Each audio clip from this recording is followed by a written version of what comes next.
Capítulo 401. Isla Avalon. 3, 2, 1, despegue. Un cohete gigantesco despegó del centro de la isla y se elevó por el cielo despejado.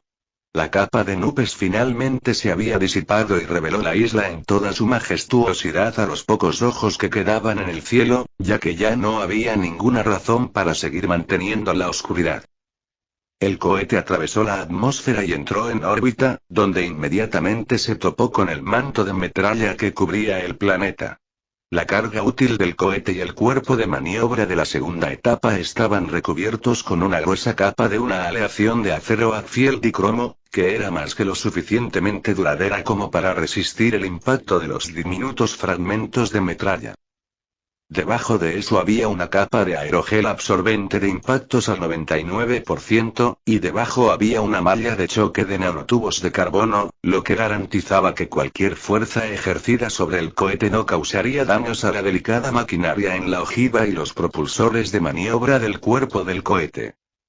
Nota del editor. El acero axial, también conocido como mangalloy, es una aleación de acero al manganeso y carbono. Es la aleación más resistente al impacto hasta la fecha, mientras que el cromo es el metal más duro descubierto hasta la fecha. El aerogel es un gel de sílice ultraligero donde el componente líquido ha sido reemplazado por un gas mientras se mantiene la estructura del gel. El 99% de aerogel significa que el 99% de su interior es espacio vacío, lo que lo convierte en un material increíblemente resistente a los impactos, sólido y duradero. También es increíblemente resistente a temperaturas extremas y se utiliza a menudo como aislante.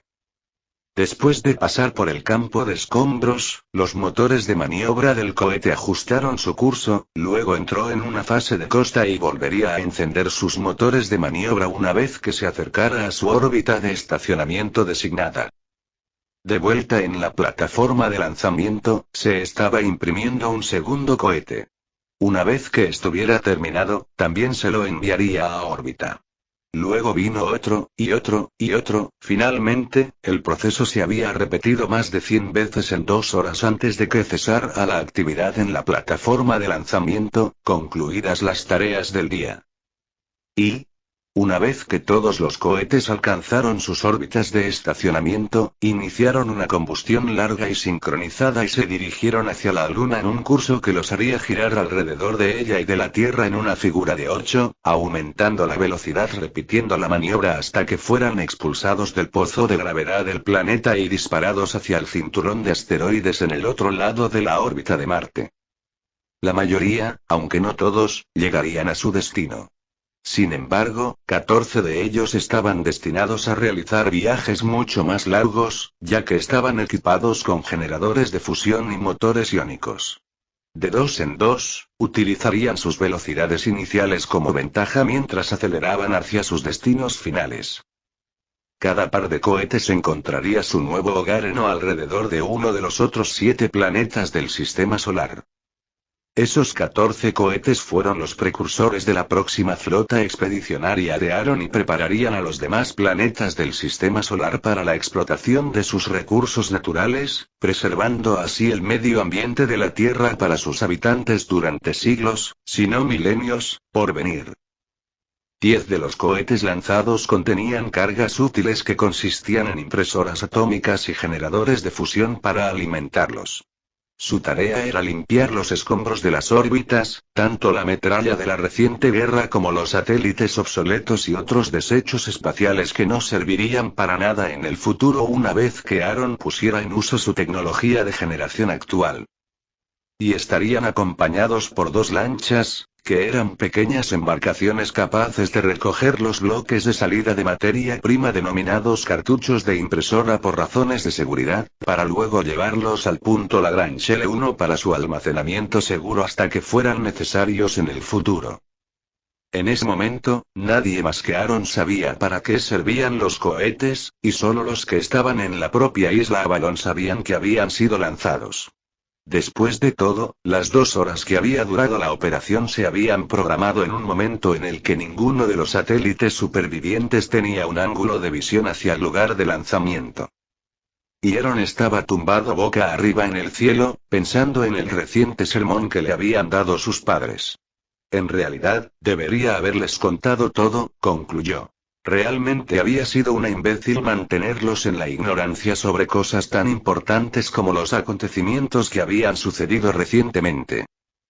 Flotar en el cielo y contemplar el universo indiferente era su nuevo lugar de pensamiento, y lo había sido desde que se volvió tan hábil en el uso de la runa de vuelo que ya no tenía que pensar en ella y podía usarla a un nivel subconsciente. Nova apareció junto a él en su forma de realidad aumentada, también acostada boca arriba y mirando al cielo. ¿Qué tiene en mente, señor?, preguntó. A Aaron no le sorprendió en absoluto su repentina aparición. Se había acostumbrado a su tendencia de aparecer en su campo de visión de vez en cuando en el mundo real. A medida que ella continuaba construyendo más y más supercúmulos de servidores cuánticos, todas las IA se habían ido acercando cada vez más a la perfección en su emulación de los comportamientos humanos, y Nova se estaba convirtiendo cada vez más en una cómoda hermana terapeuta para él últimamente. Especialmente después de que él se dio cuenta de que su actualización más reciente del sistema estaba destinada a eliminar lo que consideraba emociones inútiles. Su opinión sobre esa cuestión era que eran exactamente esas emociones inútiles las que hacían a los humanos, bueno, humanos. Estoy pensando en lo que mi mamá y mi papá me dijeron hace un momento y estoy pensando en por qué el sistema se quedó callado después de lograr algo tan importante, reflexionó. Es obvio que mis padres tenían razón al sermonearme. No les dije nada y luego dejé que se sorprendieran por una guerra repentina y se preocuparan por mi participación en ella. Tenían razón en sermonearte, dijo Nova. Deberías dejarlos entrar más en tu vida. No los trates como si no existieran si no los ves, ni pienses que son débiles porque no tienen tus ventajas. Son más fuertes de lo que crees, y estoy segura de que pueden manejar cualquier noticia que les cuentes. Ella cambió de tema y preguntó. Entonces, ¿qué es eso del sistema? Si lo piensas, se supone que el sistema me recompensará cada vez que utilice el conocimiento que compro para beneficiar a la gente. Ya hemos probado todas las lagunas que se nos ocurren, como cuando creamos humanos aleatorios en la simulación y luego les dimos toda la tecnología construida a partir del conocimiento que compré. Pero el sistema no me recompensó con SP por ninguna de las lagunas que intentamos explotar, lo que significa que solo me recompensará si comparto mi tecnología con humanos reales y vivos, explicó. Cierto. Ella asintió, luego permaneció en silencio y esperó a que Aaron continuara su línea de pensamiento. Entonces, ¿cómo es que ahora está en silencio, a pesar de que use mi tecnología para ponerlos bajo mi liderazgo?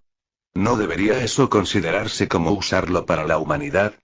Realmente me gustaría que hubiera algún tipo de manual de instrucciones, o un asistente de sistema o algo así, suspiró. Pero no lo hay.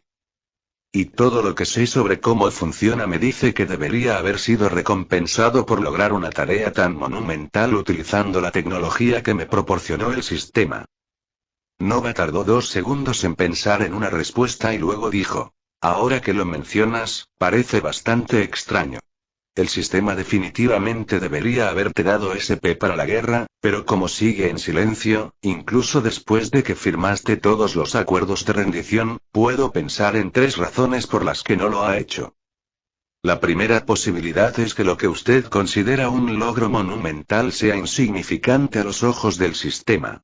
Pero incluso cuando consideramos la escala del universo y la cantidad de civilizaciones posibles, esa es la opción menos probable, ya que tomar el control de una civilización entera por uno mismo siempre es una tarea seriamente difícil, sin importar la civilización. La segunda posibilidad es que no considere que la toma de poder esté completa, ya que aún debe pacificar a la población y lograr que acepte su liderazgo. Por lo tanto, solo cuando lo logre, el sistema lo recompensará por sus acciones.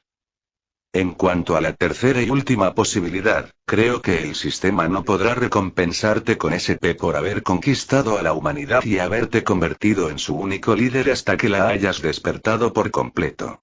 Entonces recibirás tu recompensa. Aaron se tomó un momento para pensar en esas tres opciones y estuvo de acuerdo en que eran las explicaciones más probables para el inesperado silencio del sistema. Entonces, comencemos a eliminarlas una por una. Dado que la más fácil de eliminar es la primera posibilidad, trabajaremos para completar la unificación lo más rápido posible. ¿Cómo van nuestros preparativos para eso?, preguntó. El trabajo de preparación debería estar terminado dentro de un año, luego pronto tendremos una respuesta si nuestra suposición es verdadera o no, respondió. Capítulo 402. Aaron se encontraba detrás de un atril, vestido con el mismo uniforme que llevaba cuando pronunció su declaración de guerra contra el mundo. Descansen, valientes soldados. Ahora, su guardia ha terminado, dijo en un tono sombrío. Frente a él había una multitud de personas vestidas con los colores del luto. Debido a las muchas culturas de los reclutas de Ares, era una cacofonía de colores discordantes. Algunos vestían de blanco, otros de negro y otros de colores brillantes y estridentes. Algunos llevaban la cabeza cubierta, otros descubierta y algunos lucían un peinado elaborado. Algunos pies estaban descalzos, algunos cubiertos y algunos envueltos en cilicio. Algunos llevaban seda, otros cáñamo y uno incluso no llevaba nada más que pintura corporal y un taparrabos. Aaron nunca había intentado quitarles la identidad cultural a las personas bajo su mando, sino que las había apoyado en su diversidad y sus diferentes herencias. Todo lo que pidió fue que fueran humanos primero y culturas después. A su izquierda había un destacamento de guardia de 100 soldados de la Brigada Ceremonial de Ares. Estaban de pie, erguidos como palos, con los fusiles en alto. Aaron hizo un gesto al líder del destacamento y ordenó: «Detalle, saluda». Los 100 soldados cargaron sus rifles ceremoniales, versiones actualizadas que tenían la misma apariencia que el venerable M1 Garand, y los levantaron hacia el cielo. Entonces, 100 fusileros hablaron al unísono, una y otra vez. El fuego continuó sin interrupción hasta que se dispararon 6.881 tiros en total. Después de disparar el último tiro, el líder de la Guardia de Honor del funeral llamó a la guardia de nuevo a la posición de firmes y gritó: «Ahora su guardia ha terminado». 6.881 soldados habían muerto, y la Guardia de Honor fúnebre disparó 6.881 tiros en homenaje a la voluntad de los soldados de sacrificar sus vidas para defender sus hogares. Un escuadrón de aviones F-14 Daedalus voló sobre nuestras cabezas en formación cerrada, bajando sus alas a modo de saludo. El funeral había terminado y la multitud se dispersó y se dirigió en grupos mucho más pequeños a las tumbas individuales que se encontraban en el campo detrás de ellos. Cada tumba estaba cubierta por un montículo de tierra blanda y tenía una lápida holográfica que incluía una fotografía del ocupante y una breve historia de sus logros durante una vida que se vio trágicamente truncada. Las lápidas holográficas tenían diversas formas para honrar las creencias de las personas que las albergaban. Y para aquellos que no tenían familiares restantes, Aaron había traído a sus hermanos de armas para visitarlos en su lugar de descanso final. Durante el resto del día, hasta que el anochecer arrojó los últimos rayos de luz roja sobre el horizonte, Aaron caminó de tumba en tumba, diciendo unas breves palabras sobre cada uno de los soldados caídos, tal como le había indicado Atenea, quien de hecho había interactuado con ellos todos los días. Él tomó sus historias y las hizo suyas, un gesto de compasión que también sirvió para asegurar la lealtad continua de los familiares sobrevivientes de los soldados caídos. Y mientras tanto, el resto del mundo también había iniciado el largo proceso de recuperación. Aunque el número de personas que habían muerto en la guerra parecía elevado, en realidad era minúsculo en comparación con la humanidad en su conjunto. El daño más grave se produjo en la economía mundial. Casi todas las empresas que se dedicaban a cualquier cosa relacionada con el espacio habían quebrado o estaban al borde de la quiebra cuando se difundió la noticia de la nube de basura espacial. Cuando la gente se enteró de eso, especialmente los antiguos ricos y poderosos, el mundo entero prácticamente se volvió hostil a Aaron de nuevo. Si no hubiera anunciado que el proceso de limpieza ya había comenzado, probablemente habría estallado en otro conflicto armado. También había emitido un comunicado de prensa ofreciendo empleos bien remunerados a todos y cada uno de los ingenieros con calificaciones creíbles de las empresas en quiebra, e hizo generosas ofertas de compra a aquellas que estaban al borde del abismo que les permitieron apuntalar sus tambaleantes negocios. Nadie habría sido tan tonto como para creer en una promesa vacía, pero viniendo de la persona que había convertido la ciencia ficción en ciencia, la gente del mundo decidió darle una oportunidad. Esto se debió en gran parte a la influencia del creador de los cómics de Marvel y los actores involucrados en el universo cinematográfico de Marvel que salieron a apoyarlo y reunieron a su legión de fanáticos en todo el mundo para, esencialmente, ahogar a cualquiera que intentara generar oposición contra Aaron. Incluso Stan Lee se involucró, publicando una sola frase en Pangea que entusiasmó a la multitud que se agolpaba detrás de Aaron y Eden. Excelsior, señor Michael. Ese único y breve mensaje había hecho más por conseguir apoyo para Aaron que cualquier cosa que hubiera podido decir. Después de todo, la mayoría todavía lo consideraba un terrorista y un villano, pero con el apoyo de Stan Lee, el padre de los héroes, la reputación de Aaron cambió y se convirtió en un héroe por sus esfuerzos por limpiar la órbita y rescatar a las empresas en crisis. Nota del editor. Stan Lee era un patriota estadounidense y se ofreció como voluntario para servir en el cuerpo de señales del ejército durante la Segunda Guerra Mundial. Dicho esto, siempre estuvo dispuesto a defender al hombre común y no habría creído en la propaganda que pintaba a Aaron como un villano. Por lo menos, los hospitales y escuelas que abrió la Fundación Coeus y los esfuerzos que hizo para garantizar que el sistema operativo Gaia tuviera en cuenta a las personas con discapacidad lo habrían convencido de que Aaron era una buena persona. Después de todo, Stan Lee no era ni mucho menos estúpido, ni tampoco era ciego. Más allá de la industria espacial, muchas otras empresas también se vieron seriamente afectadas debido a la destrucción generalizada en órbita que afectó a las partes de su infraestructura que dependían de las redes de satélites existentes. Las empresas que dependían de mapas y de un seguimiento preciso de la ubicación, como FedEx y UPS, u otras empresas de logística que entregaban mercancías, habían fracasado. Curiosamente, se les unieron muchas cadenas de restaurantes, como pizzerías, que también dependían de ofrecer servicios de entrega como una gran parte de sus ingresos. Pero ya sea que estuvieran entregando suministros críticos a hospitales o simplemente una pizza para una fiesta en una casa, todos ellos de repente se encontraron en peligro de quiebra. Así, Connect Enterprises intervino y permitió que los satélites lanzados por Aaron reemplazaran las redes de navegación GPS, GLONASS, Galileo y Beidou, llenando el agujero que estaba desangrando a esas empresas. Y más allá de los simples servicios de GPS, la red Panóptico proporcionó todos los demás servicios satelitales que solían brindar los gobiernos de todo el mundo, lo que permitió que las operaciones normales se reanudaran también en muchas otras áreas. Capítulo 403. Mientras Aaron dirigía a Connect Enterprises para apuntalar la tambaleante economía, algunos países que no habían estado conectados libremente a Internet también estaban empezando a conectarse al resto del mundo. Países como Cuba, donde el gobierno había regulado estrictamente quién tenía acceso a Internet, pudieron acceder libremente a la información por primera vez, sin ningún tipo de filtro. La ex Corea del Norte también fue finalmente invitada a la aldea global, un proceso iniciado con el derrocamiento de su gobierno corrupto por parte de Estados Unidos, pero acelerado por Connect, que envió técnicos y equipos Ares a Aegis para protegerlos mientras instalaban cables troncales de fibra óptica y los conectaban a la infraestructura existente de Corea del Sur. Aunque todavía quedaría mucho trabajo por hacer para unir las dos mitades de Corea, la curación ya había comenzado.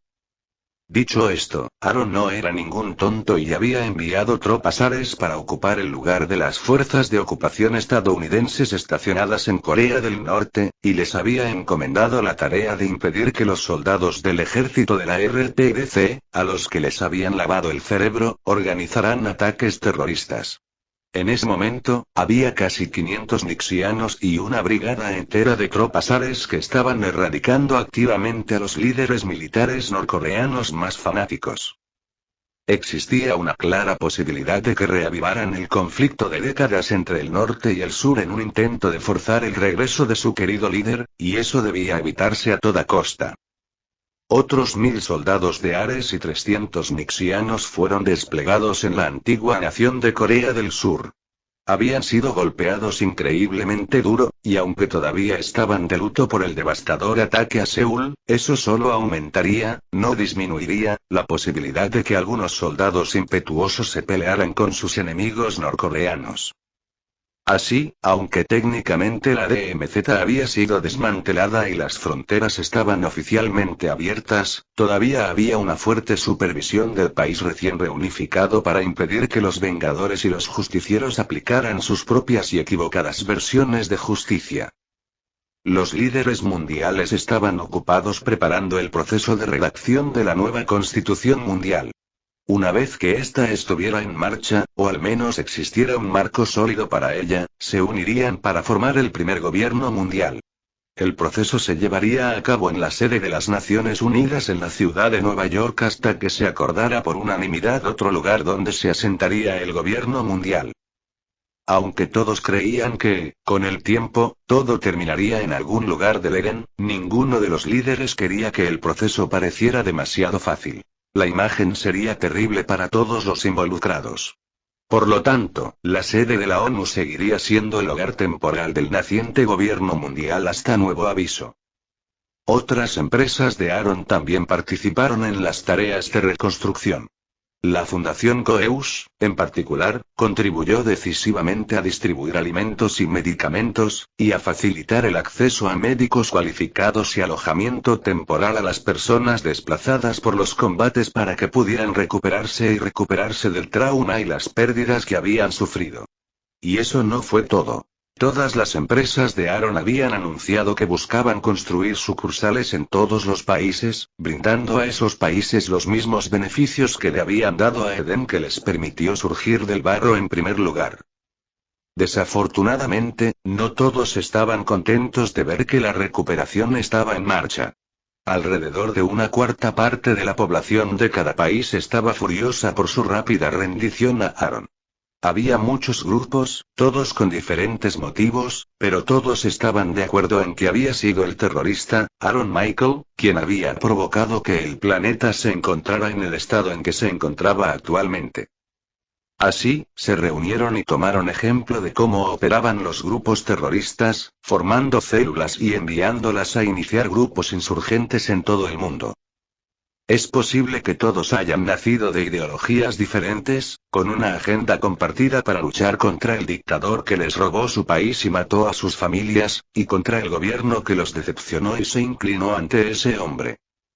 Le atribuyeron varios crímenes, como empañar su utopía comunista, capturar a su amado líder, pisotear su libertad, etc., pero todo se redujo a una sola cosa. Quería arreglar lo que ellos no creían que estuviera roto y los estaba pisoteando para implementar sus agendas heréticas. Todos los que estaban lo suficientemente molestos como para unirse a uno de los grupos insurgentes nacientes contribuyeron con algo. Si podían luchar, se ofrecían como voluntarios para hacerlo. Si podían entrenar a otros para luchar, se ofrecían como voluntarios para enseñar.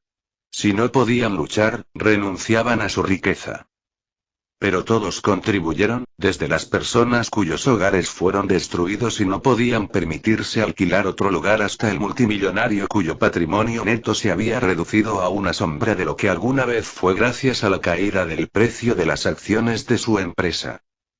Todos estaban enojados, y todos estaban más que dispuestos a hacer algo al respecto, incluso si solo pudieran infligir un pinchazo al hombre que todos estaban convencidos que era la fuente de todo el sufrimiento en el mundo. Y al darse cuenta de que su enemigo tenía una ventaja tecnológica abrumadora, organizaron a sus grupos para que hicieran todo lo más analógico posible. Aprendieron lecciones de cómo jugaban las agencias de inteligencia durante la Guerra Fría. Eso haría que las cosas fueran más lentas, pero eso no era necesariamente algo malo. Que los exaltados actúen primero, y una vez que todo el alboroto se haya calmado y Aaron, ahora conocido solo por su nombre clave, el diablo, esté convencido de que la paz finalmente ha regresado, solo entonces atacarán. Mientras tanto, ellos observarían, esperarían y crecerían. Acecharían en las sombras, atrayendo a su causa a los marginados, los descontentos y los desilusionados. Se capacitarían, enseñarían y se sacrificarían. Desarrollarían insurgencias y las instigarían a actuar en su lugar, ayudando a prolongar el caos que las protegería de ser descubiertas a medida que crecían en las grietas y hendiduras de la sociedad, ocultas a los ojos del diablo. Creían que su oportunidad llegaría pronto. Dios siempre estaría con el paciente. Capítulo 404.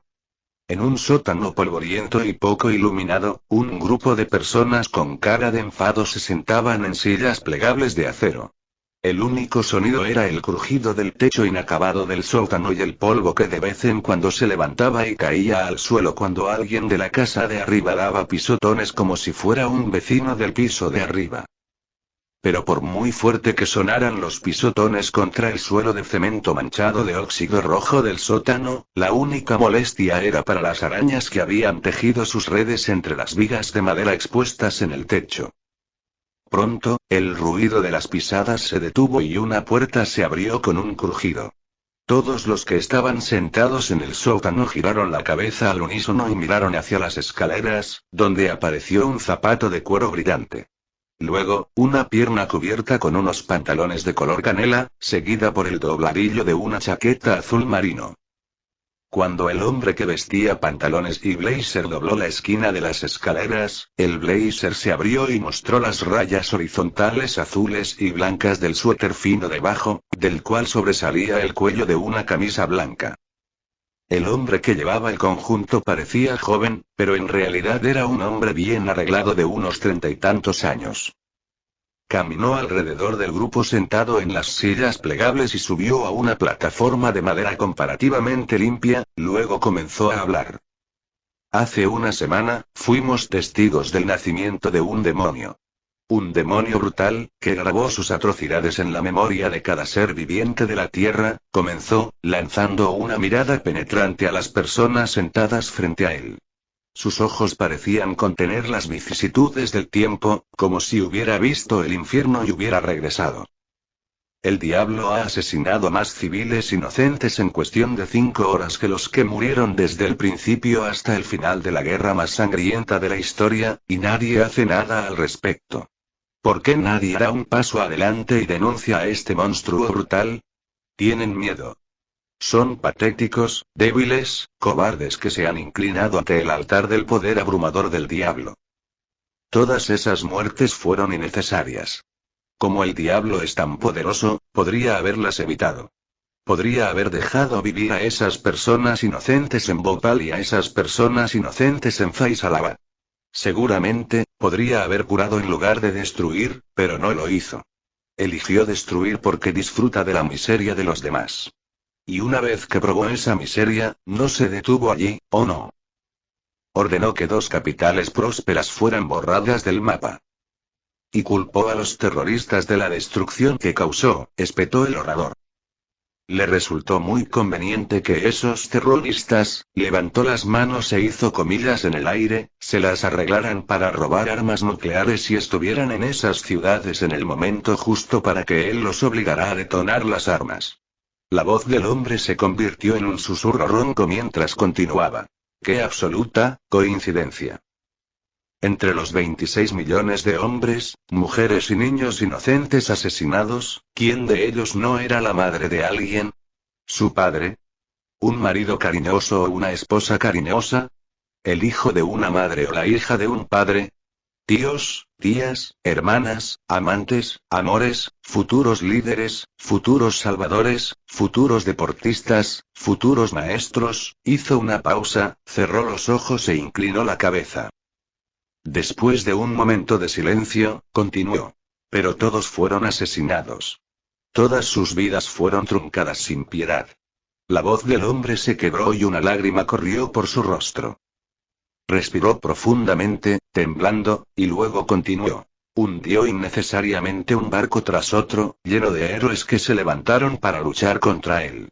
Contaminó el espacio, impidiéndonos defendernos de los alienígenas hostiles que venían a esclavizarnos a todos y a violar nuestro planeta. Ha capturado a decenas de miles de personas de todo el mundo y las tiene retenidas en húmedas salas de tortura, torturándolas sin juicio previo. Y ahora quiere unir al mundo bajo su régimen brutal y bárbaro. ¿Y qué tienen que decir nuestros estúpidos y cobardes líderes? Nada. Se niegan a decirle que se detenga, se niegan a levantar héroes para enviar al diablo de regreso al infierno donde pertenece. Se niegan a luchar, debido a la cobardía, los intereses compartidos y la opresión. Nadie está haciendo nada. El hombre apretó el puño y lo golpeó contra la palma de su otra mano con tanta fuerza que el sonido de carne contra carne sobresaltó a la audiencia silenciosa y los hizo saltar en sus sillas. El hombre convenientemente omitió la parte sobre el mundo como agresor en el reciente conflicto y luego continuó su discurso.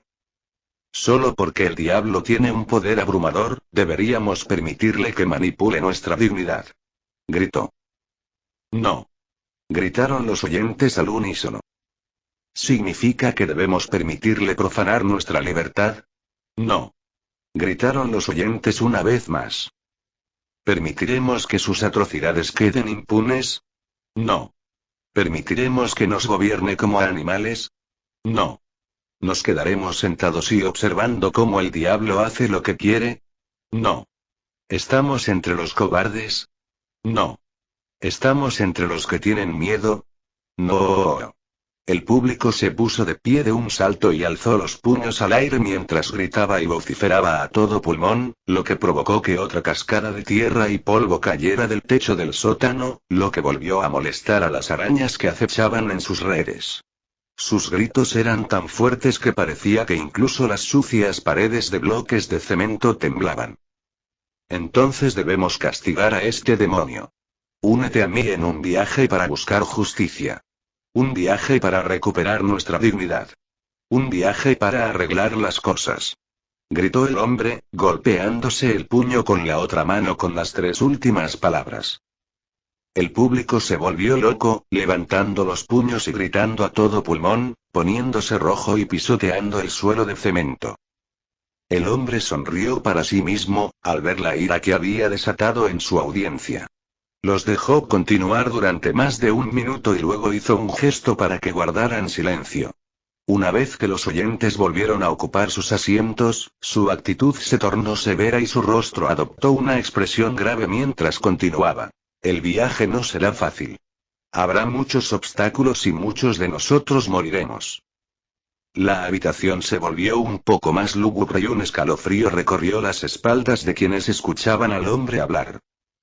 Sí, muchos de nosotros moriremos, pero es un sacrificio que debemos estar dispuestos a hacer.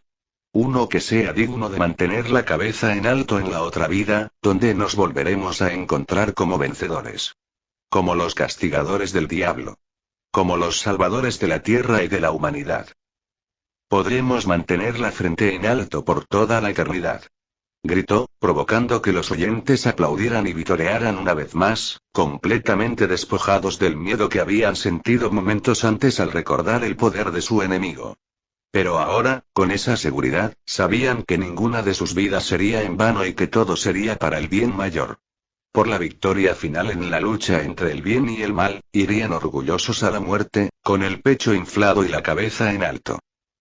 En medio de vítores y aplausos, el hombre que estaba en el jergón inclinó la cabeza, juntó las manos en oración y oró en voz alta. Que el diablo perezca en nuestras manos y que nuestros sacrificios sean dignos.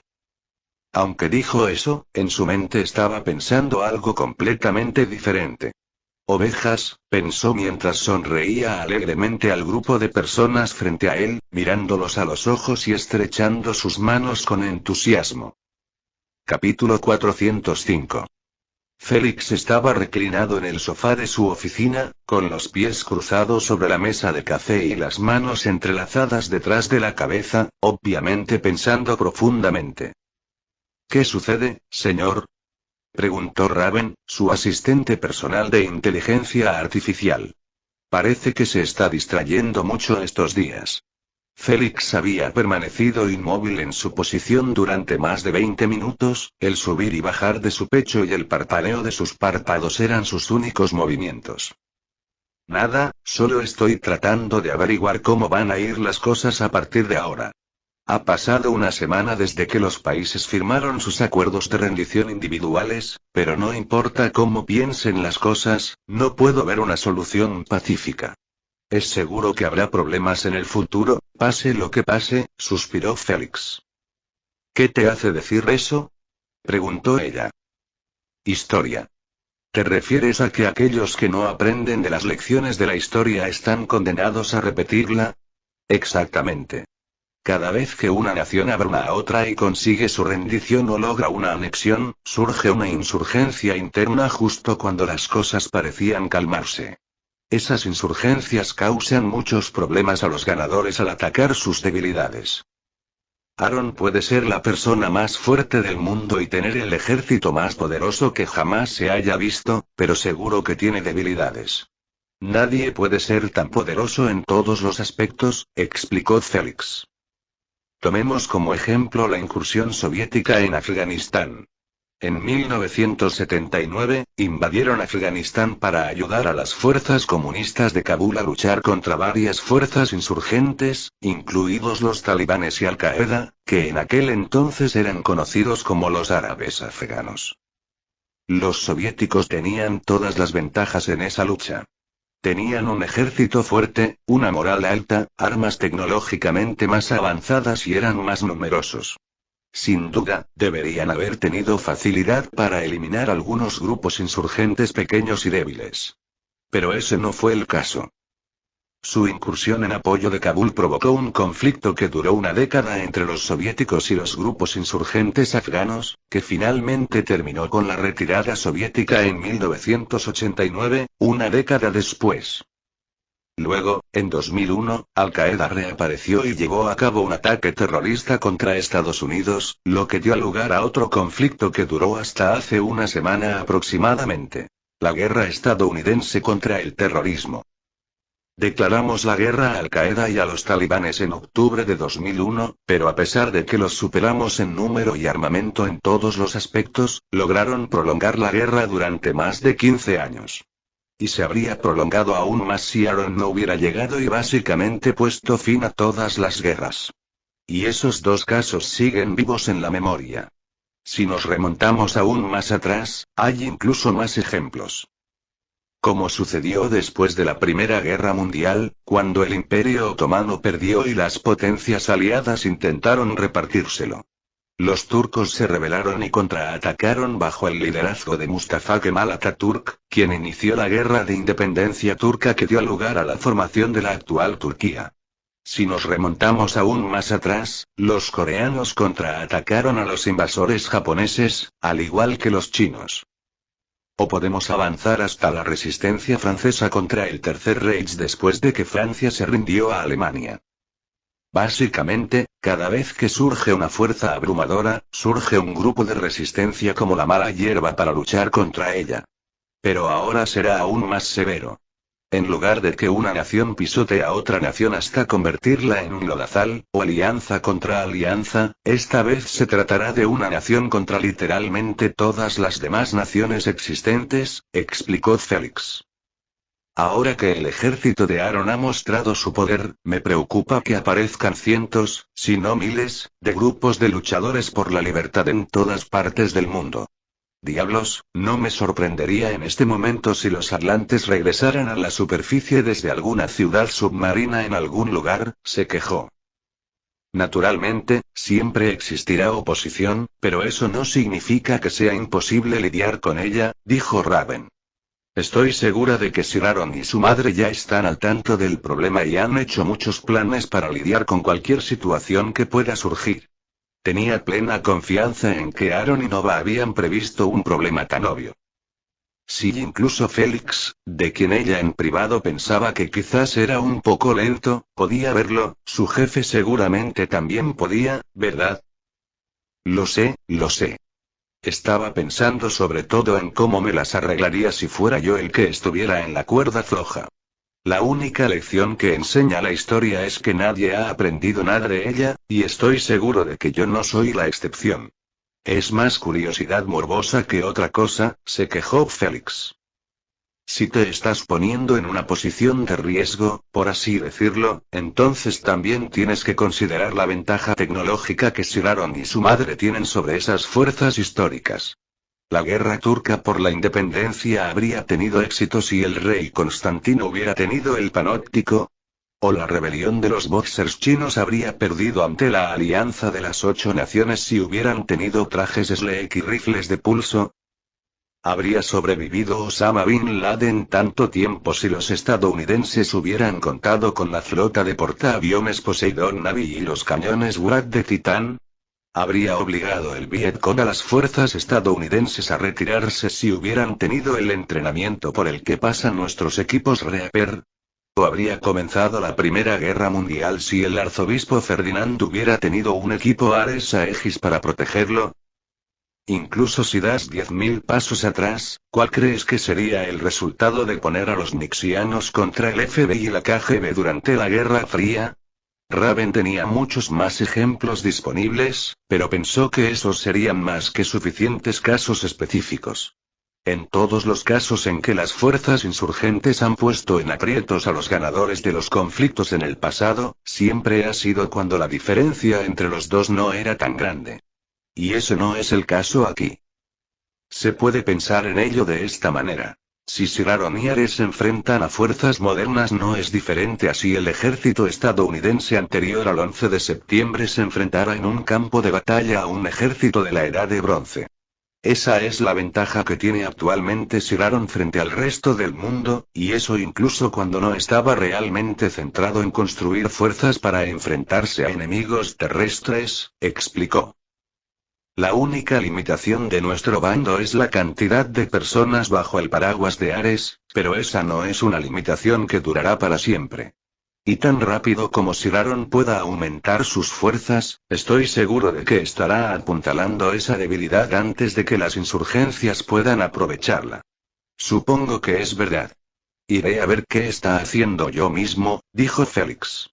Raven lo había tranquilizado y, una vez que dejó de lado la tarea imposible de intentar pensar como su supergenio mejor amigo, se dio cuenta de que no lo había visto en bastante tiempo.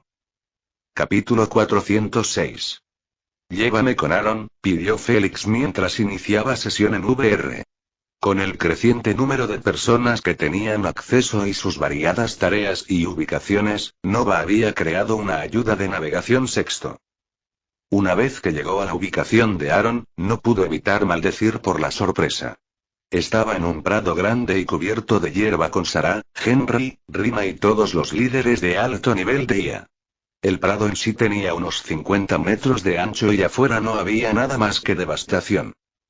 Había cráteres dispersos por la tierra agrietada y desnuda, y aparecían más a cada segundo mientras las explosiones continuaban resonando en la distancia. ¿Qué diablos está pasando? Se preguntó Félix, con la mandíbula tan abierta que Sarah consideró crear un huevo para colocarlo allí ver si encajaba. Sir Aaron está teniendo una sesión de entrenamiento con su madre, respondió Athena, abriendo una pantalla que mostraba la acción en tiempo real con repeticiones en cámara lenta para Félix. Después de ver el vídeo durante unos segundos, preguntó. ¿Por qué luchar con espadas y magia si es una sesión de entrenamiento? ¿No está simplemente jugando un juego mientras el mundo está en un caos? Por lo que sabía Félix, lo que estaba viendo debía ser algún tipo de juego nuevo. No había un tercer humano que conociera la magia de Aaron, y Félix definitivamente no era el segundo. Rina lo era. Pero antes de que alguien siquiera comenzara a responder, si es que alguien iba a hacerlo en primer lugar, el combate terminó abruptamente.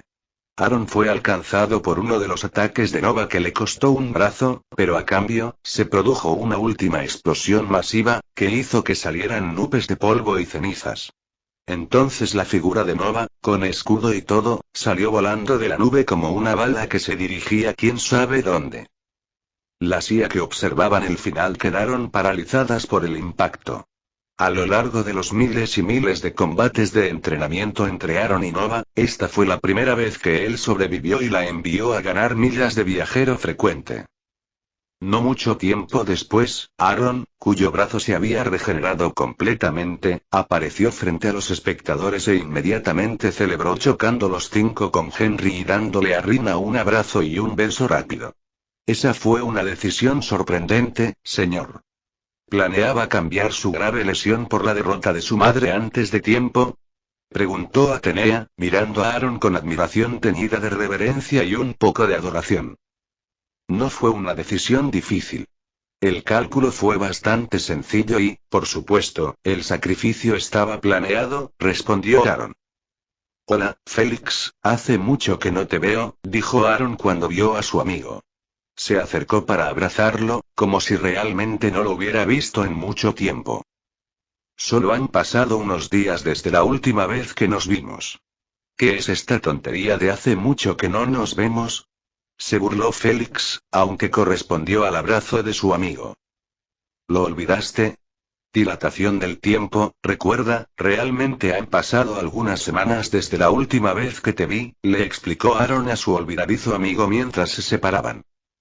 Sí, fue mi error. Oye, escucha. Tenía una pregunta sobre tus planes para lidiar con el resto del mundo. Aaron asintió y escuchó a Félix exponer los ejemplos que se le habían ocurrido al discutir las cosas con Raven. Puedo entender lo que dices y tienes toda la razón. En este momento, ya tenemos pruebas contundentes de unos 7000 grupos rebeldes activos en todo el mundo. Y todos ellos muestran señales de estar fomentando sus propias rebeliones individuales, si no las eliminamos, dijo una vez que Félix terminó de exponer su argumento. ¿Tantos? Preguntó Félix sorprendido. Al menos esa cantidad, sí. Estamos bastante seguros de que todavía hay más que descubrir. Los ruidosos que hemos encontrado hasta ahora son todos los tontos y será bastante fácil lidiar con ellos. Son los que son lo suficientemente inteligentes como para permanecer ocultos los que nos tienen que preocupar. Además, surgirán más personas de la nada a medida que trabajamos en el establecimiento de la nueva Constitución Mundial, y aún más una vez que cambiemos las cosas al implementarla. Pero eso es algo que ya está en el futuro. Ahora mismo, tenemos incluso más grupos. No todas las organizaciones armadas van a luchar por sus creencias ideológicas. Ya existían muchas organizaciones antes de la guerra. Grupos terroristas como el ISIS, los cárteles de la droga, las bandas callejeras, ninguna de ellas es exactamente de naturaleza ideológica, pero ya hemos afectado a sus ganancias y resultados. Si los sumamos todos a la mezcla, hay alrededor de 15.000 grupos diferentes de tamaño variable que conocemos actualmente. ¿Y qué pasa con los inteligentes? ¿Qué estás haciendo con ellos? Continuó Félix con un escalofrío. No podía ni imaginar lo capaz que tendría que ser alguien para esconderse de Aaron, entre todas las personas. No permanecerán ocultos para siempre. En cuanto intenten algo, los detectaremos y nos ocuparemos de ellos. Aaron tenía todo bajo control. Entonces, ¿por qué solo vigilarlos en lugar de hacer algo al respecto? Preguntó Félix. ¿Quién dice que no lo somos? Ya hemos implementado una estrategia de corazones y mentes para aquellos a quienes podemos hacer eso. Un poco de caridad ayuda mucho a la mayoría de las personas enojadas, y sin personas enojadas, las insurrecciones siempre fracasarán. Pero algunas son más difíciles de tratar. En el caso de esas personas, estamos reuniendo pruebas en su contra mientras hablamos, pero no es un proceso que se lleve a cabo de la noche a la mañana. Aunque podemos eliminarlos, y con facilidad, hacerlo sin una causa justa solo reforzaría mi imagen de villano en la mente de la gente. Entonces seré un bárbaro que usa su poder solo porque puede, y eso no sería nada bueno, dijo Aaron. Sabía muy bien lo corruptora que es la influencia del poder absoluto. Lo había experimentado personalmente, y tanto Islamabad como Delhi habían pagado el precio de su lección. Por lo tanto, permitirse actuar extrajudicialmente crearía un mal hábito que le resultaría muy perjudicial en el futuro. En cuanto al resto, bueno, qué mejor manera de evitar que la gente se una a los grupos rebeldes que quitarles mi atención y ponerla firmemente en otra cosa. Continuó con una enigmática sonrisa en su rostro. ¿Un arma de distracción masiva? ¿Qué tienes planeado en esa perversa fábrica de planes que tienes? Félix puso los ojos en blanco. En lugar de decir nada, Aaron chasqueó los dedos y los dos amigos fueron teletransportados al espacio. Delante y ligeramente por debajo de ellos estaba Júpiter y detrás de ellos estaba el Sol. Bienvenidos a los asteroides troyanos, dijo. A su izquierda está el campo de asteroides conocido como el campamento griego, y a su derecha está el campamento troyano. También hay un cinturón de asteroides entre Marte y Júpiter, pero chasqueó los dedos y los dos se teletransportaron a una vasta extensión de espacio vacío. Ahora estás parado en él. El cinturón principal de asteroides entre Marte y Júpiter solo tiene aproximadamente la misma masa que nuestra Luna, si reunieras todos los asteroides en un solo cuerpo celeste. Las distancias involucradas hacen que sea difícil explotarlo, a diferencia de Hollywood, donde las naves espaciales siempre están esquivando grupos apretados de asteroides mientras luchan en ellos. Chasqueó los dedos y se teletransportaron de vuelta a los asteroides troyanos, luego señaló un objeto que se movía rápidamente y se dirigía hacia el campamento griego. Eso, amigo mío, es el futuro. Prospección y explotación de recursos más alejados del sistema solar en lugar de en nuestro planeta madre. ¿Y ves lo que estoy señalando? Ese es uno de nuestros abanderados. Lo lancé el otro día. Chasqueó los dedos y regresaron al prado donde se encontraban el resto de las personas que habían estado observando a Nova y a él. Aparte de eso, la realidad virtual en sí misma debería ser suficiente para distraer a la gente. Pero el espacio es importante con I mayúscula, especialmente porque vamos a recibir a nuestros primeros invitados muy pronto. Capítulo 407. Nova apareció de la nada justo al lado de Félix. Si la gente de la simulación tuviera que lidiar con procesos biológicos, se habría cagado de la sorpresa. Señor, ha surgido algo que requiere su atención urgente, le informó a Aaron. ¿Qué pasa? Preguntó Aaron con calma, como si fuera una columna que pudiera sostener el cielo si cayera sobre él. Descubrimos que una gran cantidad de ciudadanos de Edenia y Esparia han desaparecido en algunos países. Todos desaparecieron aproximadamente al mismo tiempo, en el transcurso de 1 o 2 horas. ¿Cuántos ciudadanos en total y de qué países desaparecieron? ¿Por qué estaban allí? ¿Se han consumado las desapariciones o sigue desapareciendo gente? Preguntó Aaron, esta vez con un tono claramente frío. Tenía algunas ideas de por qué su gente estaría desapareciendo, y ninguna de ellas era agradable. 57 personas desaparecieron horas después de llegar a México, Colombia, El Salvador, Brasil y Guatemala, dijo Nova. Abrió una pantalla grande y la dividió en secciones, cada una de las cuales mostraba información sobre una de las personas desaparecidas, como sus itinerarios de viaje y los motivos de su visita a esos países. Aaron miró la pantalla, memorizó su contenido y de inmediato se le ocurrió el culpable más probable. Los cárteles, espetó. Esa es la posibilidad más probable, señor.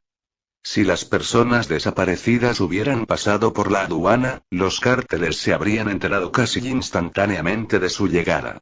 La mayoría de los funcionarios gubernamentales de esos países han sido comprados y pagados por al menos un cártel, tal vez más, y controlar a las personas que entran y salen de sus países sería una tarea rutinaria para ellos. Los cárteles ni siquiera tendrían que ofrecer sobornos especiales. Creo que están tratando de acumular influencia para usarla en nuestra contra y no terminar como el cártel de Sinaloa o el de Medellín. Después de todo, la probabilidad de que se hayan dado cuenta de que su gente fue asesinada es alta, especialmente después del ataque público de represalia realizado desde el antiguo territorio de los Sinaloa. ¿Qué tiene planeado Atenea para resolver la situación? Le ha encomendado a Panoptes que los rastree a través de la red Panopticon y le ha ordenado al Beowulf que ajuste su ruta de patrullaje para pasar por América Central y del Sur. Los equipos Reaper 3, 7, 11, 18 y 22 están en espera para las operaciones de rescate y extracción una vez que se localicen los objetivos. Atenea apareció junto a Nova y saludó a Aaron. Señor, solicito permiso para utilizar protocolos de inserción orbital para los despliegues de segadores al localizar los objetivos. De acuerdo, dijo Aaron. Pero que los segadores sepan que esta vez tengo un uso para los cautivos vivos. Cadáveres si es necesario, pero prisioneros si es posible. De cualquier manera, no quiero fugitivos. Tampoco daños colaterales. El elevado número de muertes de civiles en los recientes combates ya está causando suficientes problemas, no hay necesidad de aumentar aún más esa cifra. Siempre podría someterlos a juicio una vez que se implementara la nueva Constitución Mundial. Cada criminal capturado entre ahora y entonces probablemente sería suficiente para llenar el expediente de un tribunal durante meses, si no años. Especialmente porque todos ellos seguirían teniendo garantizado el debido proceso. Afirmativo, señor, dijo Atenea, luego saludó nuevamente y desapareció. Nova sonrió y desapareció también. Disfrutaba de ser la secretaria de Aaron. Le recordaba cómo eran las cosas al principio, cuando ella era solo una asistente y se limitaba al pequeño servidor que él había construido en el sótano de sus padres. Desde entonces, esos trabajos menores habían sido delegados a niveles de autoridad cada vez más bajos en la jerarquía de IA que estaba construyendo, y aunque apreciaba que Aaron la valorara tanto, a veces era agradable hacer cosas simples, como pasar mensajes. Era como si los chefs con docenas de restaurantes con estrellas Michelin bajo su nombre disfrutaran de vez en cuando sándwiches de mortadela y queso procesado sobre pan blanco común y barato, como recordatorio de su infancia. Aaron se volvió hacia Félix, que lo miraba con una expresión complicada en su rostro, y le preguntó: ¿Dónde estábamos? Ah, cierto, VR. ¿Cómo puedes estar tan tranquilo ahora? Soltó Félix. Es porque es exactamente una de las cosas que previmos que podría ocurrir, por lo que ya tenemos un plan de contingencia para contrarrestarlo. Como ya lo esperábamos y se puso en marcha un plan mucho antes, en realidad es más un alivio que esté sucediendo que algo de lo que preocuparse. Además, las mejores personas posibles para el trabajo ya están allí, así que si me preocupo por la situación, lo único que lograré será demostrar que me falta confianza en las personas que formé, explicó Aaron. Félix tardó un minuto en digerirlo y lo encontró plausible. Asintió y todo su cuerpo pareció relajarse a medida que la conversación se reanudaba. Volvamos a lo que estábamos discutiendo antes. Con la exploración espacial para mantener sus cuerpos ocupados y separados, y los juegos de realidad virtual para mantener sus mentes ocupadas, la gente simplemente no tendrá tiempo para planear y llevar a cabo rebeliones. Tampoco tendrán los reclutas furiosos que necesitan para crecer. E incluso si eligen seguir el camino de los luditas, simplemente se quedarán atrás mientras el mundo avanza más allá de ellos. Nota del editor. Los luditas eran personas que, durante la revolución industrial de principios del siglo XIX, lucharon contra el avance de la tecnología y a menudo atacaban y destruían la maquinaria de las fábricas textiles para conservar sus puestos de trabajo. En el sentido moderno, es cualquiera que se niegue a adaptarse a los nuevos tiempos, como el pueblo Amish de los EU. Es por eso que Sara y tú tenéis unos meses por delante en los que pasaréis vuestro tiempo de sueño en realidad virtual para que tengáis tiempo suficiente para ocuparos de las cosas, finalizó Aaron. Félix encorvó inconscientemente la espalda, recordando el frenético período previo al lanzamiento del primer producto Gaia y todo el trabajo que implicó para él y Sara. Aaron observó la lucha interna de Félix, que había provocado que su rostro se contrajera y su expresión se deformara, y apenas pudo evitar reír. No te preocupes tanto. Puede que los próximos meses sean dolorosos, pero el dolor de ahora decidirá si el imperio que construyamos durará siglos, milenios o millones de años. Por eso ahora tenemos que centrarnos en cada pequeño detalle, aseguró a su viejo amigo. Los ojos de Félix se abrieron de golpe y casi se le salieron de las órbitas. Por fin sabía lo que Aaron planeaba hacer después de ganar la guerra. Crear un imperio y coronarse emperador. ¿Qué? Soltó, sin estar del todo seguro de que no hubiera un fallo en la simulación o de que estuviera alucinando. Aaron no dijo una palabra, solo le dio a su amigo una sonrisa enigmática y luego se inclinó para encontrarse con Henry, quien corría hacia él con alegría infantil. Hermano, quiero pelear como tú. Dijo el niño una vez que estaba en el abrazo de su hermano mayor. Un momento, mi secuaz, dijo Aaron, luego se volvió hacia Félix y continuó. Sabrás más después, pero por ahora, déjame algo de reserva para sorprenderlos. Desapareció con su hermano pequeño para ir a jugar juegos que eran programas de entrenamiento bien disimulados que prepararían a Henry para el momento en que Aaron finalmente aprendiera a inscribir corazones rúnicos. Aaron había decidido que Henry sería el segundo maestro de runas de la humanidad y lo lograría con sus propias manos. Capítulo 408. Cabo José Cuervo, presentes en el muelle de atraque número 2. Cabo José Cuervo, al muelle de atraque número 2. El cabo José Tequila Cuervo se había graduado del curso básico de entrenamiento Ares de Atena hacía 2 meses, tiempo de realidad virtual, y su evaluación de desempeño lo había calificado para convertirse en un Reaper después de completar el entrenamiento inicial. Tomó su bolsa de lona negra y gris de Ares, se la colgó al hombro y corrió hacia la instalación de entrenamiento de realidad virtual, que era tan realista como cualquier otra cosa en la simulación y los reclutas debían comer, realizar las necesidades biológicas, dormir y todo lo demás, tal como eran en la realidad. Había completado la mayor parte de su entrenamiento Reaper y había estado de licencia durante el tiempo que tomó sus mejoras especiales para ser implantadas en la cápsula VR específica de Reaper, una cápsula médica híbrida y una cápsula de entrenamiento Ares. Todo lo que le quedaba por hacer era una última misión de entrenamiento, durante la cual se acostumbraría al rendimiento de su cuerpo recientemente mejorado y, una vez completada con éxito, sería un miembro de pleno derecho de un equipo segador. Tequila no podía esperar. Después de cargarse a sí mismo y a su equipaje en el transbordador en la zona de atraque 2 de las extensas instalaciones de entrenamiento de Ares, se abrochó el cinturón para partir y agitó una pantalla que detallaba los implantes que pronto estarían a su disposición. Refuerzos de la estructura esquelética. Las supervainas de magnesio refuerzan los huesos del esqueleto de un segador y aumentan su resistencia a golpes, impactos y peso en un 900%. Nota del editor. Agite Copyright es una aleación más liviana que el titanio y el aluminio, más resistente que el grado más fuerte de titanio y con una capacidad de absorción de impactos 20 veces superior a la del aluminio. La proporción real de elementos que componen la aleación es un secreto comercial, pero se ha revelado que se trata de una aleación de magnesio, aluminio y tierras raras. Comúnmente se la llama supermagnesio. Reemplazo muscular.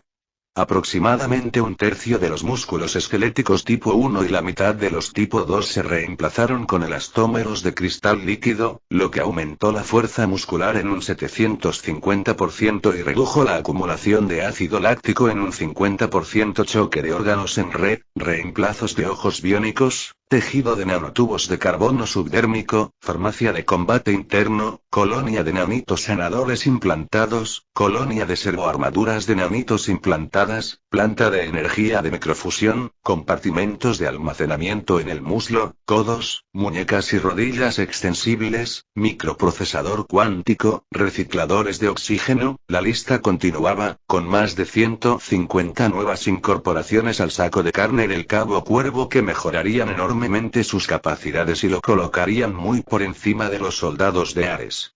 Con estas herramientas, sería un miembro de la élite entre las élites, una potencia capaz de poner en su lugar por sí solo a países enteros, o incluso tal vez mundos. Se imaginó a sí mismo caminando a grandes zancadas por un campo de batalla, con su armadura de poder personalizada y su característico rifle con forma de guadaña en la mano, dejando un cadáver a su paso con cada paso que daba hacia adelante, y no podía esperar. No era un adicto a las municiones ni un superpatriota, pero definitivamente estaba interesado en ser la mejor versión posible de sí mismo. Y esa mejor versión posible fue el cabo José Tequilla Cuervo, del equipo Reaper cualquiera que sea. Después de leer la documentación sobre sus nuevos implantes, se dispuso a dormir durante el resto del viaje hacia el infierno que Athena había soñado para su último ejercicio de entrenamiento. Puede que fuera el último sueño que pudiera tener durante bastante tiempo. Atraque completado. Pasajeros, por favor desembarquen siguiendo las instrucciones en cubierta. El cabo Cuervo se despertó sobresaltado y pasó de un sueño profundo a un estado de alerta total, como solo podían hacer los soldados altamente entrenados. Se desabrochó el cinturón de seguridad de su asiento y se puso de pie, recogió su bolsa de lona y esperó a que la luz de la guía le indicara que era su turno para abandonar la lanzadera. Después de abandonar finalmente el transbordador, se encontró en una base satelital de un tamaño similar al de la Estación Espacial Internacional. Como el diseño de la IS era, según los estándares de Aaron y Nova, razonablemente inteligente tanto en los procesos de diseño como de construcción, lo habían adoptado como el diseño para los puestos de avanzada espaciales tripulados. Después de todo, era relativamente fácil imprimir y lanzar módulos prefabricados que se ensamblarían en el espacio, por lo que incluso en el campo, donde Aaron se negó a desplegar impresoras atómicas que no fueran las especializadas en tareas específicas, seguirían siendo convenientes para su uso. Dirigiéndose a la sala de conferencias, José dejó caer su bolso fuera de la escotilla y entró para recibir información sobre su misión. Su misión es descender al mundo infernal a 248-52-39 y sobrevivir durante 6 semanas estándar. Debido a la naturaleza hostil de la vida salvaje y la vegetación del planeta, descenderá a través de una inserción orbital en la costa fría. No se permite ningún equipo que no sea el que pueda sostener en sus manos ni implantes en el compartimento de almacenamiento. El uso de implantes está permitido y se fomenta, dijo el oficial simulado. Esta es tu última misión de entrenamiento. Después de esto, serás un segador si tienes éxito, o serás eliminado y reciclado si fallas. El oficial de instrucciones se refería al procedimiento de limpieza mental que todas las cápsulas de entrenamiento eran capaces de realizar.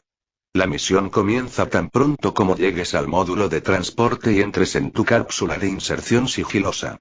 Retírate. José decidió llenar un compartimento de almacenamiento con alimentos y pastillas purificadoras de agua, usar el otro compartimento para un trozo de cuerda y otros suministros de supervivencia diversos y llevar un par de vibroespadas monomoleculares en sus manos. Después de recibir el material solicitado por el oficial de suministros, se dirigió al módulo de inserción orbital y buscó su IDMO asignado, o modelo de inserción y caída, orbital. Ese era el nombre que le daban los investigadores de Lab City, pero debido a su tamaño, forma y propósito, las personas que tenían la suerte de usarlos para su propósito real tenían otro nombre para ellos: ataúdes. Una vez que encontró su ataúd, el cabo Cuervo respiró profundamente unas cuantas veces, repasó mentalmente las últimas horas, desde el momento en que subió a bordo del transbordador de transporte hasta el momento en que llegó al módulo IDMO, luego juntó las manos en oración y miró hacia arriba durante unos 30 segundos aproximadamente. Una vez finalizados los preparativos, el cabo José Tequilla Cuervo subió a su ataúd y lo selló desde dentro. Las siguientes semanas determinarían si tenía o no lo necesario para ser un segador. Capítulo 409. José cerró de un portazo la puerta de su casa, subió las escaleras a grandes zancadas y dejó caer su mochila al suelo antes de tirarse en la cama. Enterró la cara en la almohada y gritó tan fuerte como pudo, para luego estallar en sollozos gigantescos y entrecortados que le sacudieron todo el cuerpo. ¿Por qué? ¿Por qué? ¿Por qué? ¿Por qué? ¿Por qué? ¿Por qué? ¿Por qué? ¿Por qué? ¿Por qué? ¿Por qué? ¿Por qué? ¿Por qué? ¿Por qué? ¿Por qué? Sollozó, golpeando el colchón con los puños para enfatizar. Alguien golpeó la puerta de su dormitorio y él giró su rostro lleno de granos hacia un lado y gritó: «Vete». Luego volvió a enterrar la cara en la almohada y siguió sollozando, pero esta vez sin palabras. Recordó que más temprano ese día, estaba haciendo fila en la cafetería para recoger su almuerzo subsidiado para pobres, cuando el lanzador abridor del equipo de béisbol de su escuela se sentó en la mesa al lado de donde él estaba en la fila y se rió a carcajadas sobre su nombre. La creencia del lanzador era que José recibió el nombre por el caro tequila porque sus padres eran muy pobres y no podían permitirse comprarlo, y que todo era culpa de José por malgastar todo su dinero.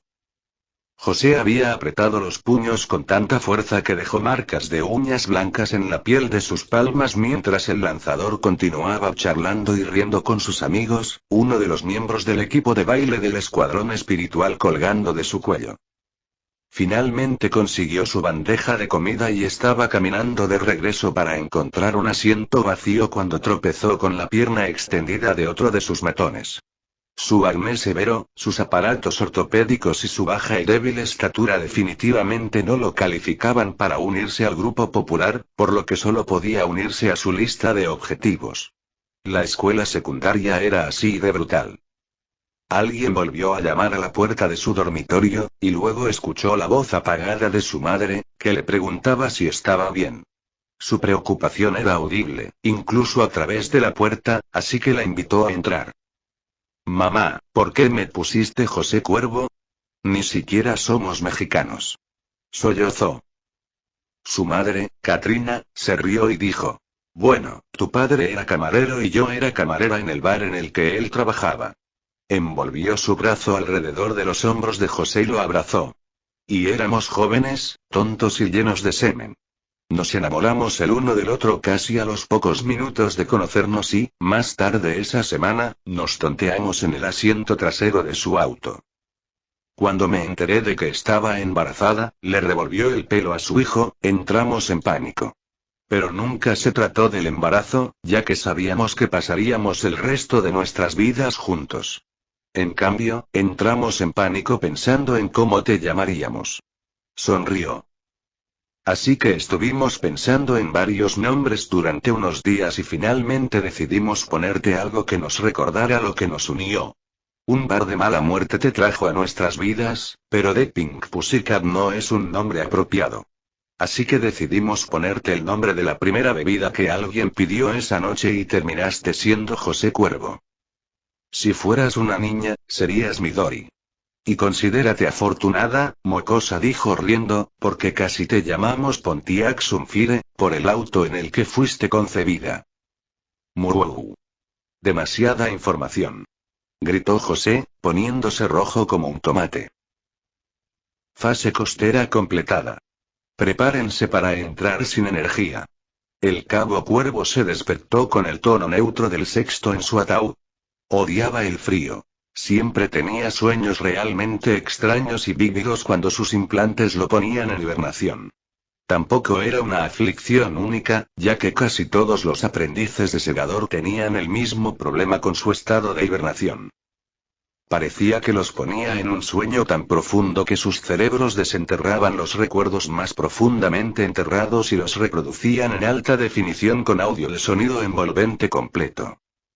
Nota del editor. Navegación en frío es un término relativamente poco común en algunas novelas de ciencia ficción que se refiere al acto de navegar sin energía a través de un sistema estelar para evitar ser detectado por civilizaciones tecnológicamente avanzadas.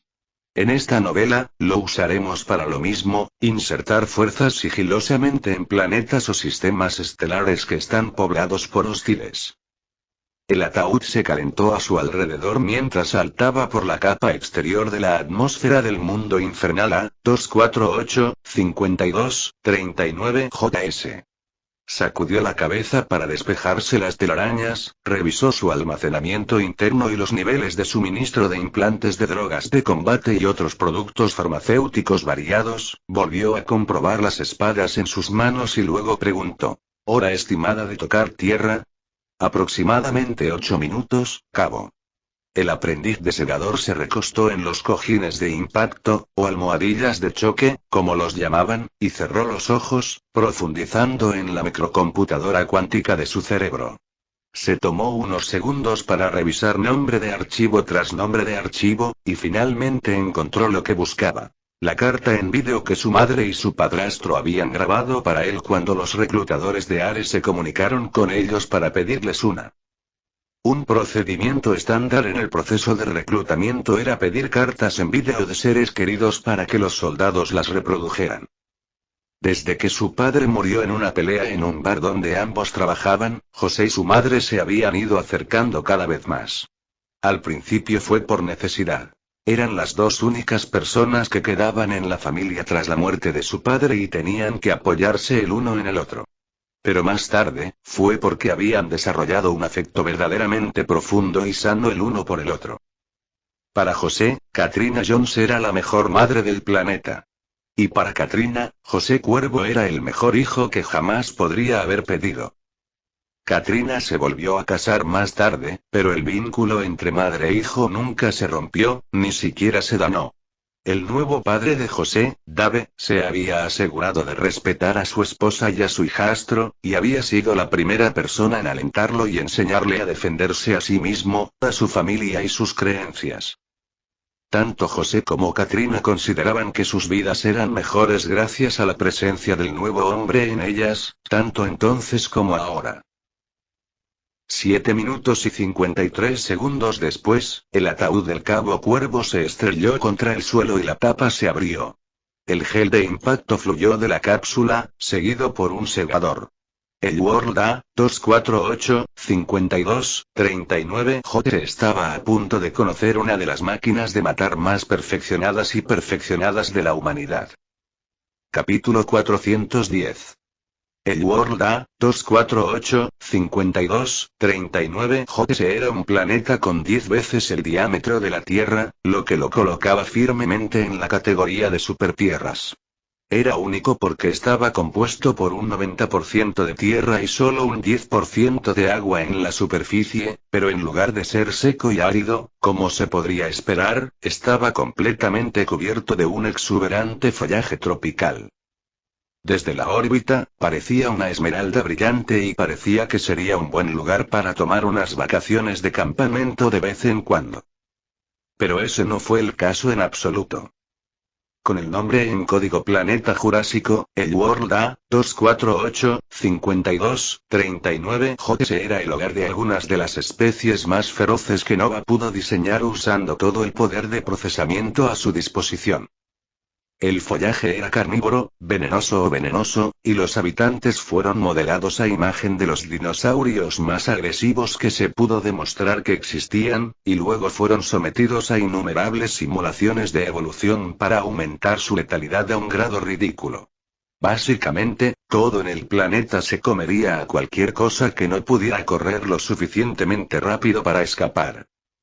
Con una gravedad 10 veces superior a la de la Tierra y un contenido de oxígeno atmosférico del 41,82%, casi el doble del 21% de la Tierra, todo en el planeta creció hasta alcanzar casi 8 veces el tamaño de un equivalente terrestre. Y debido a que el follaje expulsaba constantemente aire húmedo y cálido, todo el planeta tenía una cosa en común con las selvas y los bosques tropicales de la Tierra. Llovía casi constantemente. Esto contribuyó en gran medida a la falta general de agua en la superficie, ya que la vegetación absorbía sedienta cualquier agua en la superficie, o incluso debajo de ella, y los pocos abrevaderos que quedaban se convertían en trampas mortales para que los depredadores más inteligentes cazaran a los depredadores menos inteligentes. Todo en Jurassic Planet era presa. José salió de su ataúd, y su uniforme se desprendió del gel de impacto que había amortiguado su impacto contra la superficie. Mientras la baba verde se acumulaba a su alrededor, miró hacia abajo y notó que la punta de una raíz había atravesado los restos de la superficie para investigar la fuente de humedad y calor y estaba succionando con avidez el líquido del gel, convirtiéndolo en un concentrado en polvo. Pronto, quedó parado sobre una pila de vómito en polvo verde. Vio la punta de la raíz buscando a su alrededor y, cuando se acercó a sus botas, tomó la sabia decisión de mudarse a otro lugar. Todo en el planeta era completamente desconocido para él, con el fin de elevar el estándar que se le exigiría para graduarse con éxito de su entrenamiento de segador. Para las misiones normales, las reuniones informativas implicaban una gran cantidad de información. Esencialmente, todo lo que pudiera necesitar saber se almacenaría en su implante para recuperarlo más tarde, y todo lo que necesitara hacer para cumplir la misión se lo diría la persona que lo informara. Dio un paso atrás y miró hacia un inofensivo árbol perenne que se encontraba a unos 20 metros de donde se encontraba. Se agachó y, con un poderoso impulso de sus piernas, saltó a la base del árbol que había visto. Extendió las púas para trepar que tenía entre los dedos de sus manos y las suelas de sus botas, trepó al árbol y se refugió en su espesa cubierta de agujas densamente pobladas. Afortunadamente para él, estaba cubierto de pies a cabeza con la tela más duradera que los investigadores de Lab City pudieron conseguir, porque el árbol al que acababa de trepar era un híbrido de un árbol guimpié y un roble venenoso, y sus agujas eran en realidad una planta simbiótica que había evolucionado a partir de la hiedra venenosa. Nota del editor. El guimpié es uno de los ejemplos más feroces de la fauna australiana. Es un árbol venenoso que pica activamente y te inyecta uno de los venenos más dolorosos conocidos por la humanidad. La gente ha sido llevada al suicidio por las picaduras de guimpié. ¿Y los primeros auxilios para una picadura de guimpié? Vierta ácido clorhídrico o sulfúrico en el lugar de la picadura después de quitar los aguijones. Pero eso lo descubriría más tarde. Probablemente la próxima vez que tuviera que limpiarse el trasero, dada la tendencia a ser tan activo como solía ser el sargento Murphy durante las misiones y los despliegues. Se creó un nido, se dio la vuelta y miró a través del denso follaje. Su ataúd ya había desaparecido por completo y ahora no parecía más que un simple bulto de vegetación contra el verdadero mar verde del fondo. Tras comprobar su entorno a través de todos los diferentes sistemas ópticos disponibles, Tequilla elaboró un mapa inicial de su entorno. Gracias al tamaño del planeta, el horizonte estaba mucho más lejos y, con la altura adicional que le proporcionaba el árbol sin nombre en el que se encontraba, ahora tenía un mapa general de amenazas de todo lo que se encontraba en un radio de 15 kilómetros desde donde se encontraba. Designó su lugar de aterrizaje como punto alfa y se dirigió hacia allí, saltando ágilmente de árbol en árbol y ocasionalmente balanceándose de las enredaderas. Saltó de un árbol, apuntando a una enredadera que colgaba de una rama a unos 10 metros de distancia. Debería haber sido un salto fácil, pero la enredadera se soltó de su mano justo cuando estaba a punto de agarrarla. Entonces se dio cuenta de su error. Eso no era una enredadera, sino una serpiente. La serpiente se había enrollado en la rama de un árbol, camuflándose como una enredadera para atrapar a la presa que se acercaba. Había visto a la figura comparativamente pequeña hacía tiempo y estaba esperando a que cayera en sus garras. Cuando José cayó a la rama debajo de él con un ruido sordo y el crujido de la madera estresada, la serpiente soltó la rama que había estado esperando y cayó directamente detrás del desventurado aprendiz de segador. José no perdió tiempo y parpadeó siguiendo un patrón específico, desactivando el seguro del láser de su ojo. Dispararlo destruiría el camuflaje biológico de su ojo biónico izquierdo, pero permanecer oculto en un mar de humanidad no era su misión esta vez. Sobrevivir sí lo era. Abrió mucho los ojos y, cuando su retícula pasó sobre la serpiente, disparó el láser ocular de corto alcance al reptil que se acercaba rápidamente. Y hasta aquí el vídeo. Si te gustó, no olvides dejar tu me gusta, suscribirte y activar la campanita para que no te pierdas ningún contenido. Cuéntame en los comentarios qué te pareció y si te gustaría ver el siguiente vídeo u otra novela. Gracias por acompañarme y nos vemos pronto con más.